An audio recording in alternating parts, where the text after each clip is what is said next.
Hello everyone, welcome to my YouTube channel. ನಾವು ಇವತ್ತು fish green ಮಸಾಲವನ್ನು ಹೇಗೆ ಮಾಡೋದು ಅಂತ ನೋಡೋಣ. ಅದಕ್ಕಾಗಿ ಒಂದು ಜಾರಿಗೆ ಕೊತ್ತಂಬರಿ ಸೊಪ್ಪು ಮತ್ತು ಪುದೀನ ಸೊಪ್ಪನ್ನು ಸ್ವಲ್ಪವೇ ಹಾಕ್ತಾ ಇದ್ದೀನಿ. ಒಂದು ಮೂರು ದಂಟಷ್ಟು ಸಾಕು.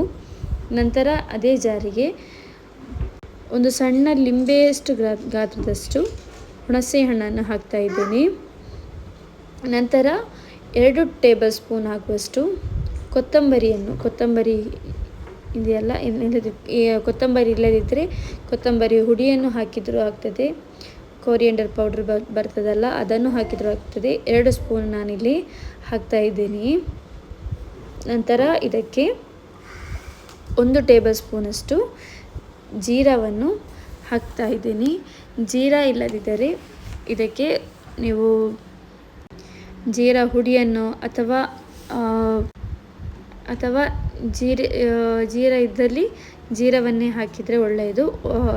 ಸೂಪರ್ ಟೇಸ್ಟ್ ಆಗ್ತದೆ, ಒಳ್ಳೆ ಫ್ಲೇವರ್ ಬರುತ್ತೆ. ನಂತರ ಇದಕ್ಕೆ ನಾವು ಇಲ್ಲಿ ಒಂದು ಅರ್ಧದಷ್ಟು ಸಣ್ಣ ಈರುಳ್ಳಿ ಇದ್ದರೆ ಒಂದು ಇಡೀ ಹಾಕಿ, ಇಲ್ಲದಿದ್ದರೆ ಹೀಗೆ ಅರ್ಧದಷ್ಟು ಈರುಳ್ಳಿಯನ್ನು ಹಾಕಿ, ನಂತರ ಒಂದು ಹಾಫ್ ಟೊಮೆಟೊವನ್ನು ಹಾಕ್ತಾಯಿದ್ದೀನಿ. ಅರ್ಧ ಟೊಮೆಟೊವನ್ನು ಹಾಕ್ತಾಯಿದ್ದೀನಿ. ನಿಮಗೆ ಜಾಸ್ತಿ ಹುಳಿಬೇಕು ಅಂದರೆ ಹಾಕ್ಲೂಬೋದು. ನಂತರ ನಾನು ಇಲ್ಲಿ 1 ಕಾಯಿ ಮೆಣಸನ್ನು ಹಾಕ್ತಾಯಿದ್ದೀನಿ.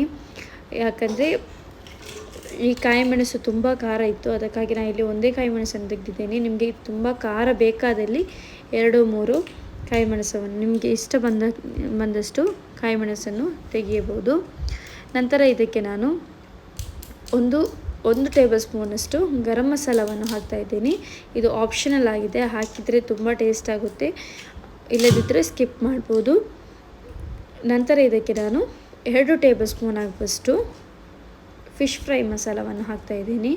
ಫಿಶ್ ಫ್ರೈ ಮಸಾಲ ಕೂಡ ಆಪ್ಷನಲ್ ಆಗಿದೆ, ನಿಮಗೆ ಫಿಶ್ ಫ್ರೈ ಮಸಾಲ ಇಲ್ಲದಿದ್ದರೆ ಕಾರ್ನ್ಫ್ಲೋರ್ ಇರುತ್ತಲ್ಲ, ಅದನ್ನು ಹಾಕಿದರೆ ಆಗ್ಬೋದು. ನಂತರ ಈ ಥರ ಪೇಸ್ಟ್ ಮಾಡಿ, ನಂತರ ನೀವು ನಿಮಗೆ ಇಷ್ಟ ಬಂದ ಮೀನಿಗೆ ಇದನ್ನು ಅಪ್ಲೈ ಮಾಡ್ಬೋದು.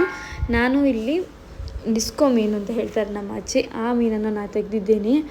ಅದಕ್ಕೆ ಚೆನ್ನಾಗಿ ಅಪ್ಲೈ ಮಾಡಿ ಒಂದು ಅರ್ಧ ಗಂಟೆಯಷ್ಟಾದರೂ ರೆಸ್ಟಿಗೆ ಇಡಿ. ಯಾಕಂದರೆ ಉಪ್ಪೆಲ್ಲ ಎಳೆದು ತುಂಬ ರುಚಿಯಾಗಿರುತ್ತೆ ತಿನ್ನಲಿಕ್ಕೆ.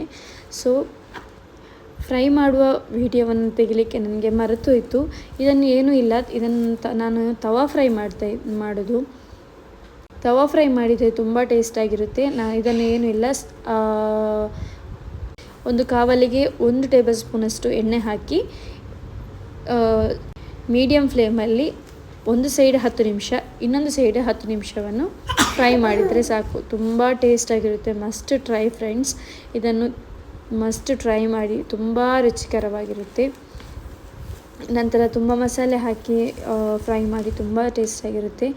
ನಂತರ ಈ ಥರ ಟೇಸ್ಟ್ ಹೇಗೆ ಬಂದಿದೆ ಅಂತ ಟ್ರೈ ಮಾಡಿ ನನಗೆ ಕಮೆಂಟ್ ಬಾಕ್ಸಲ್ಲಿ ತಿಳಿಸಿ. ನಂತರ ನಿಮಗೆ ಯಾವ ರೆಸಿಪಿ ಬೇಕು ಅಂತ ಕಮೆಂಟ್ ಬಾಕ್ಸಲ್ಲಿ ತಿಳಿಸಿ ಫ್ರೆಂಡ್ಸ್. Till then bye.